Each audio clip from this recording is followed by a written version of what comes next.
دا وګورئ تاسو دا مسره چینه مادي دی دا یو پیره مارو شوی دی دا ډېر په ښه کوالټۍ سره په یو سترګه ړوند دی دا مو اوس بچو ته خوشې کړی دغه جاوه مادي ورسره پرېښوستې ده د دې نه به زه خپل نسب زیاتوم انشاءالله دا ما سره د دې نه بله یو توره چرګه د هغې پسې خو لازم دوه بچي ګرځي هغه هم ترې بېلوم او ده سره یې دغه کومه چې د ده نه ترې بچي واخلم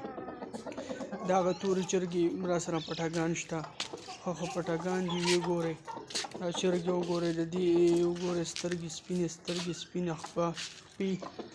هر یو څیز یې برابر دی ښه په دغه باندې دا مادي دی وګورئ دا زما یو ملګري ساتلی و هغه وجنګه ویې ګټو خو د هغه اوس د کار نه دی ما ترې واخیستو ما د بچو دپاره خوشې کړی دی انشاءالله زه ترې بچي اخلم چې څنګه بچي به یې راځي نه خیره بچي خو دواړه مادي مې وله ښه مادي کتلې ده